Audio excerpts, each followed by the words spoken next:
Hey, what's up, Bills Mafia? Welcome to the first episode of Bills with BK. Today's game day, prime time, a great get right spot for the Bills playing the New York Giants at home. I know it's been a tough week for Bills fans coming off a loss against the Jags last week, and more importantly, the recent string of injuries on defense with Matt Milano and Tre'Davious White, Daquan Jones, now even Dane Jackson is popping up on the injury report. Questionable to play today. Seems like we just can't get a break on defense. And a lot of you are out there and you're worried about our Super Bowl aspirations with these hits. And I think before we start hitting the panic button here, we all need a little reminder into exactly who the fuck we are, okay? And all the things that we still have and all the things that we have to look forward to. We got Von Miller getting back to full strength, who's going to be even more involved today. We have the best safety duo in the NFL with Jordan Poyer and Micah Hyde, who are back together this year. I know that chemistry was missed last year. The D-line has stepped up in a way that I haven't seen them step up in my entire life, if I'm being honest. The talent is insane with Ed Oliver finally looking like the first-round pick that we always knew he could be. AJ Epinesa being an absolute one-man wrecking ball last week against the Jags. I mean, we got to talk about that for a second because his first 3 years was average, good play here and there. And now, when given the opportunity to get more playing time with Russo out, and my God, did this guy step up in a way that none of us could have imagined. He had already been having some good games earlier in the season. He had that pick six against Washington.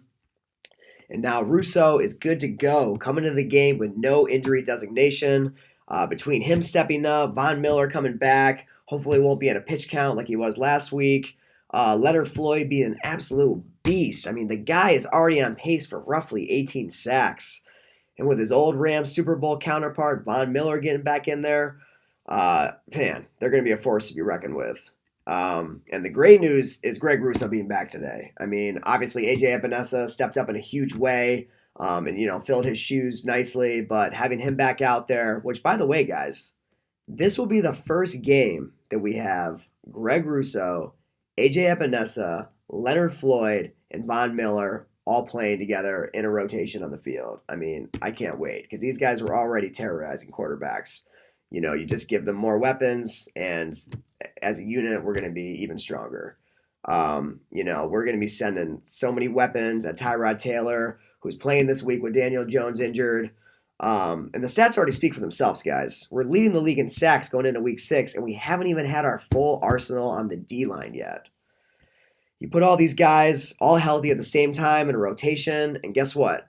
It's going to take a lot of pressure off the secondary that's missing Tre'Davious White, who is obviously unreplaceable. I'm not going to lie. Of course, with that guy out of the mix, there will be big-time catches made from the other side, like we saw last week with Calvin Ridley, who was kind of working Kaiir Elam a little bit.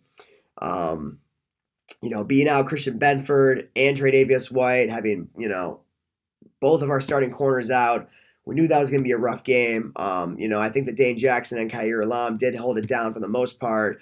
And they're going to get better, as they get used to bigger workloads. These guys are going to get better every week. But the good news is that we do have Christian Benford back today. We obviously missed him last week. And Kaiir Elam still has a big chance to step up. And the big question is, will he?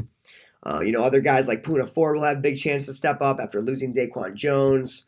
We already got newer linebackers like Terrell Bernard stepping up in his second year on the team. He's been playing well all season, and he's going to continue to have more opportunities. I mean, honestly, it's guys like him that are making me not feel the departure of Tremaine Edmunds quite as much. Who, if I'm being honest, might be an unpopular opinion, but I always felt that Tremaine Edmunds was a little bit overrated. And I think that it's guys like Terrell Bernard that are helping us not feel that loss as much with Tremaine not being on the team. Also, Dorian Williams, another guy who we're hoping can step up with Milano's injury. But the guy has speed, for one, and I'm really excited to see this guy's speed develop as he gets acclimated to the NFL. Point is, we got depth, and most importantly, we got Josh Allen, all right? So this is going to be a great get-right spot tonight. We're going to smash the Giants. I'm thinking at least 2 touchdown win, maybe 3. We'll see, man. It's going to be a big game. I can't wait. But that's all I got for you guys. I'll see you next week. Go Bills.